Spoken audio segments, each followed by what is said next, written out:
Hi,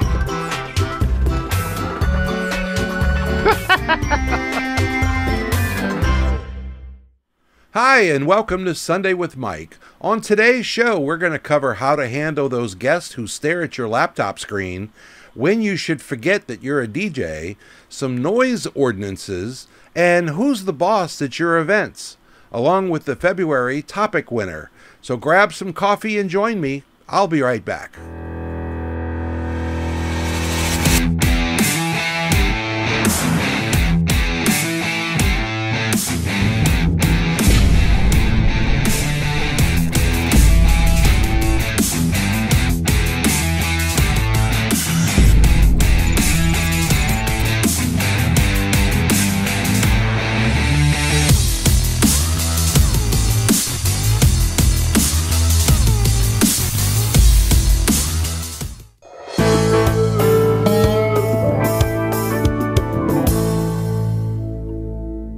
Hi, and welcome back. I've got my coffee, and I hope you have yours.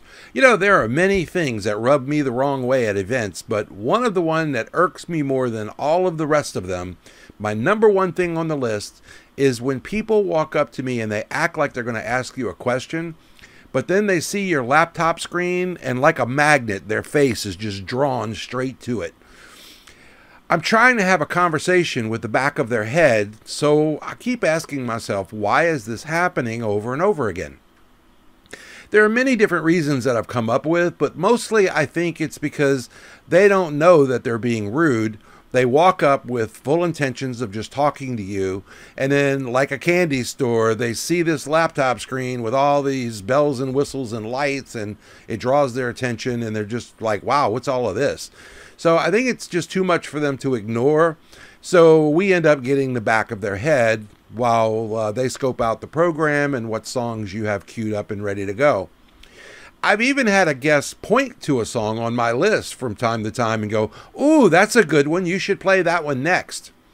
They have no idea what I'm looking at, what they're looking at, what the plans are. They're just deer in headlights staring at your work area. It's bothered me a lot, and I was determined to try to find a solution to fix this problem once and for all.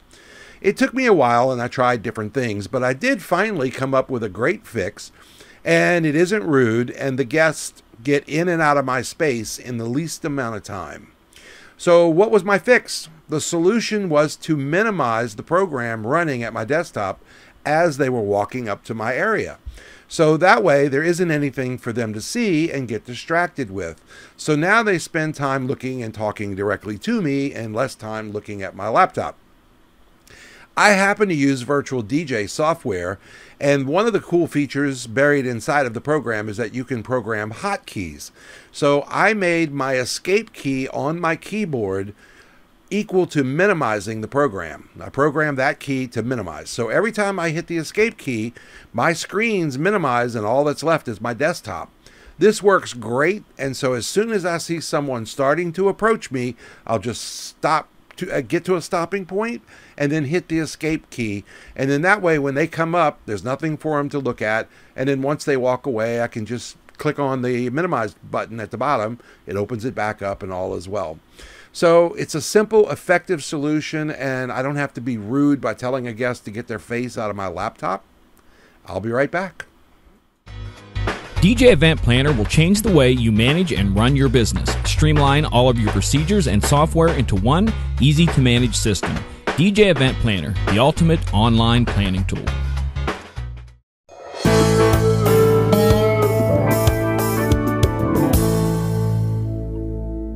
So why would I tell you there are times when you should forget that you are a DJ?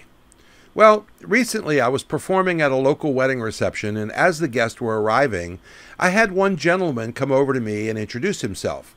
We're going to call him Jay. So Jay proceeds to explain to me that he's a really good friend of the groom, and in fact, he was the disc jockey for their their engagement party. So he wanted to know what program I was using, how long I'd been a DJ, what kind of music was I planning on playing, and these questions just went on and on and on. And he even asked me so far as, did I have more subs hiding under the table, because surely I didn't have enough sound equipment that was visible. That couldn't be enough. So I don't know about you, but I didn't sign up to be interviewed by a guest while I'm performing at somebody's wedding. But how do you handle this without being rude? I tried changing the topic back to him and where does he perform and what kind of events does he do. And so, you ready? All hail the stripper club disc jockey. So, nothing against those guys. I've done them myself a couple of times, not necessarily a strip club, but similar type events. So I'm not dogging them or anybody else that does those, but there's a big difference between being a strip club DJ and a wedding DJ. So I'm thinking to myself, you got to be kidding me, right? And so, he finally went back to his friends and he visited for a while before he came back to see me time and time again.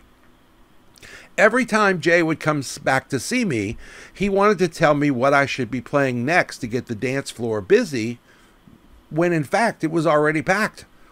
So finally I couldn't take it anymore, and I went over to the bride and I whispered, "Listen, I have Jay telling me that he knows you guys better than I do and that I should listen to his suggestions. I'm okay with that if that's what you want." And her answer to me really surprised me because it wasn't what I was expecting. She said, quote, "I hired you. Please disregard anything he says." End quote. I thanked her for giving me the guidance, and the next time Jay came over feeling a little more confident, I told him, "Look, I've got this. Please leave me alone and go have fun with your friends." So my point is simply this. If you're a DJ and a guest at someone else's wedding, there's a reason that you're a guest. Just graciously accept it and enjoy the evening. There is nothing to be gained by giving the DJ who's trying to provide quality services a hard time. I want my attention on the wedding reception and not what someone else might think about my equipment, program, playlist, etc. We've all had this happen to us from time to time, so remember that feeling and let's all start learning how to be a better guest.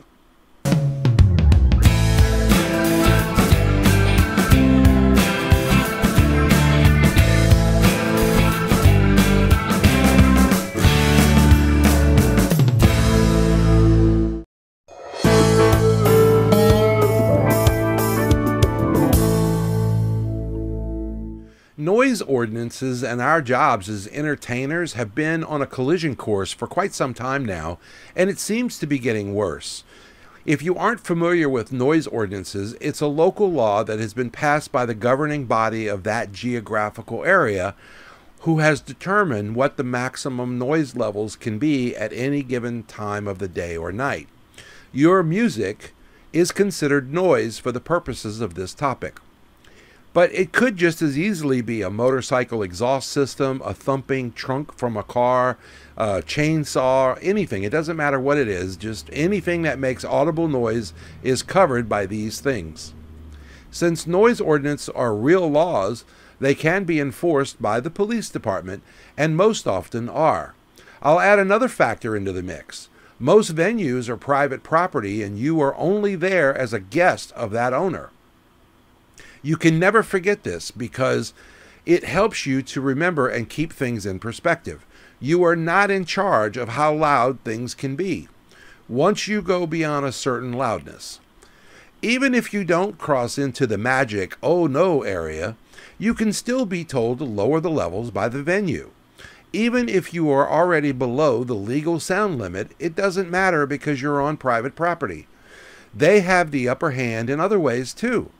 They can have you removed from the property during the middle of an event. They can tell you to go. You're no longer welcome here. Cut off your electricity. They can actually ban you from ever coming back. So how can you avoid any problems with the venue and noise ordinances? Well, first of all, this problem is most likely going to happen to you with a new venue that you've never been to before. So make it a point to contact any new venue a few weeks before you're scheduled to play and ask them, do you have a noise ordinance in place here? If they do, ask for a copy of it or any guidelines that they may have for you to go by or use. The more you know in advance, the more it will help you. Maybe you don't need to bring those 18-inch subs after all.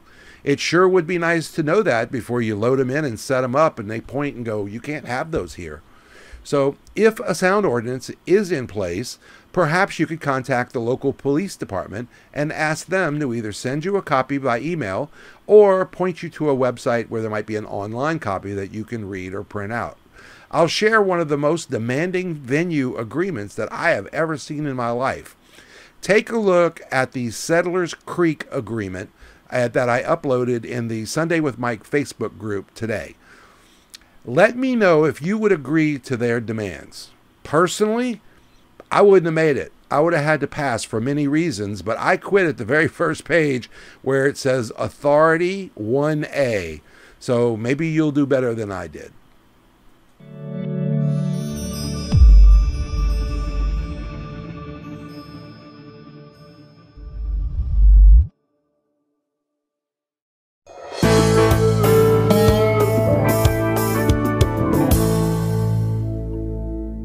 So when you have multiple people telling you different things to do at an event, just exactly who are you supposed to listen to? Here's an example that was provided in a DJ group, and it's happened a lot. The bride tells you not to play specific songs. The groom comes over later and says, don't listen to her, play this song. Or one of the parents of the bride or groom come over and think they own you because they paid for your services. Now the drunk uncle comes over and he seems to think that he knows exactly what's going to get the dance floor packed, even though it already is. So I've had all of these things happen to me, and if you've been DJing for any length of time at all, you've had them happen to you too. But wait, there's more. What about the bar owner or the venue or the coordinator or even the photographer trying to tell you what to do? It can really be overwhelming and quite stressful. So for whatever reason, you have found yourself in this situation, and now you have to make a decision. What will you do? It can be a really hard choice because there's so many different consequences that could happen depending on your choice. Do you go against the venue staff or the bar owner? Do you might not be allowed back in if that happens. Do you go against the coordinator and your clients will be upset? Do you go against the parents and now you might not make it out of the building? I mean, there's just no really clear-cut answer to this to make everybody happy. So my advice is to discuss any issue that comes up at an event, including these, with the person who actually signed your contract. Because that's the person that you need to give more weight to than all of these others. So let's say that they're going to get a value of 10 and the uncle might get a value of 5 and the parents a 6 and the groom an 8, that kind of thing. So weigh these out, give them different numbers so that you have some idea of whose voice. They're not all equal. So the one who signed your contract, they have the most weight. So it's not the bride, it's not the groom, not the parents, but the actual person that signed your contract, whoever that is. And then let them deal with everybody else. The reason that I say this is because they most likely signed the venue's contract and everybody else's contract too. So let them work it out and you stay out of the fight. You'll only hurt yourself by trying to throw your weight around, and just the best thing you can do is just let whoever hired you handle this stuff. Once you and your client are back on the same page again and they deal with whatever the problem was, chances are everything will settle down and you'll come out just fine. But even if it means that you're never going to go back to a venue again, I would rather be banned from a venue than be sued by my client for a breach of contract. So weigh out these options and choices carefully and then do what's right for you and your clients. The rest won't matter down the road. Now we're going to announce the winner of the February topic contest, and that was